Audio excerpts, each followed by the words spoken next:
Hey folks, Brad coming at you here with a little bit of mail to show you.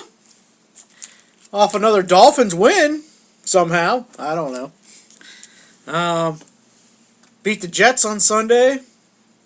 Down 14 again, because that's the way we want to start every game is 14, 17, 10. I don't get it. We don't wake up until the second half, apparently. Jay Cutler got hurt, if you guys didn't see. He was actually playing pretty decent in the game. But yeah, so him and Moore combined for 4 touchdowns. Matt Moore brings us back. We win 31-28 thanks to Josh McCown finally realizing he was Josh McCown and throws a god-awful interception with 47 seconds left, and we kick a field goal to win. So, another tale of two halves, like is with all our games. So, yeah. Good win, I guess. Win's a win. Now we play our nemesis, the Ravens, who are Joe Flacco, including the playoffs, is 6-0 against the Dolphins. The only time we beat them the last 10 years was when Matt Schaub was the quarterback. So I expect the same, because why would you expect any different? Because usually every time we play them, they dominate the line of scrimmage on both sides of the ball, make us one-dimensional, we throw picks, we get sacked. Joe Flacco always completes a couple of deep throws, and before you know it, they're beating us by 24. That's the way it seems like it always works, man. So they usually put a good beat down on us. Something with the matchup, just they always dominate both lines of scrimmage when we play. So I'm hoping tonight is different. We have 3 consecutive primetime games. So I feel sorry for you all having to watch that. I'm sorry.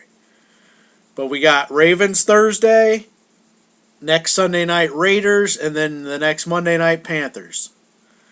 So we'll at least find out if we're going to be contenders or pretenders in the playoff race.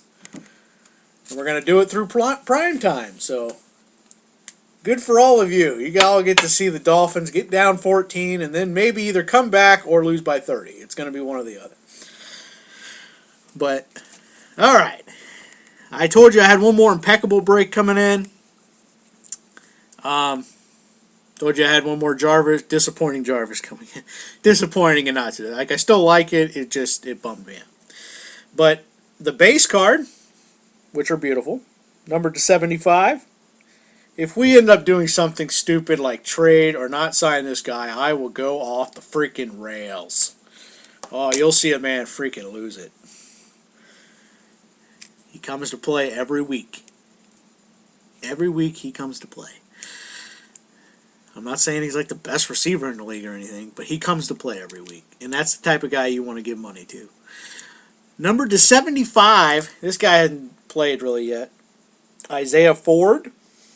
I know they liked him in the offseason, but yeah, him and Carew haven't played a lick. And then this, like I said, would have been really awesome. This is 94 receptions last year. It's the impeccable stats. Jarvis Landry, but it is a sticker. On this one, the sticker doesn't look as bad, I don't think, as the other one. But, yeah.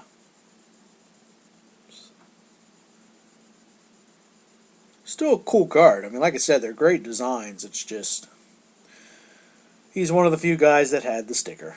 But still awesome nonetheless. Love me the juice. Big Jarvis. Now,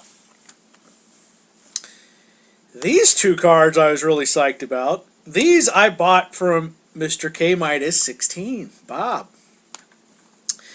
He hit me up last week and said, hey, you collect this guy, what do you think these are worth? And I'm like, yeah, so I tell him what I think, what I would definitely pay for them if they were popping up.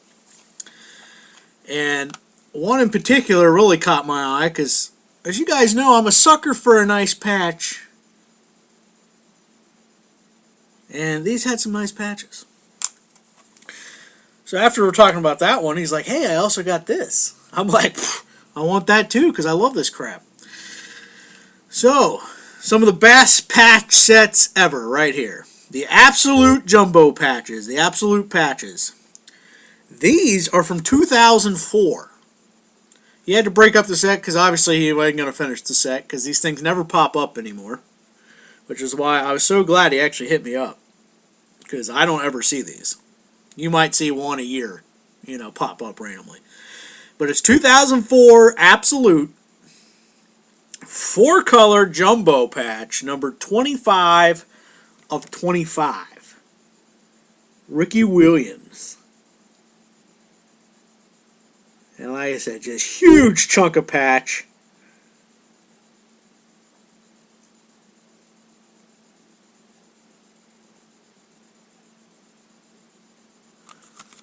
And 25 of 25. Like I said, these are some of the best patch sets in the business, the Absolute patch sets. They don't get much better than that.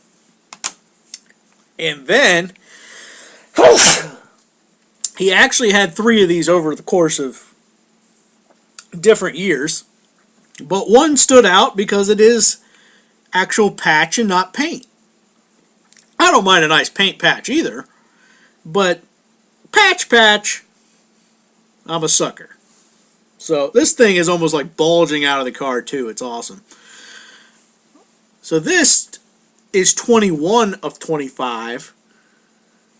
Jumbo patch of my dude, Dan Marino. And I will always pay a premium for patch over paint. Gorgeous 3-color. Big chunk of patch. The only other card I have with a big chunk like this of Marino is Gridiron Gear that Brett gave me. So, gorgeous. Gorgeous, gorgeous, gorgeous. So, Bob, appreciate you hitting me up, man. It was easy. I said, what I thought I'd pay for him. Bam, bam. Like, all right, fair. So, it was nice and easy. He told me when somebody offered some of his other Marino, I was like, no. They were offering him like 20 something. He said an average of like $20, $25 a piece.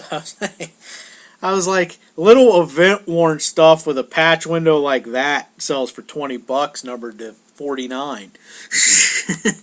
So these are rare. You don't see these pop up ever. So really psyched to add these. I love me some nice patches. And hey, back then, these are probably at least a good shot at being actually game worn.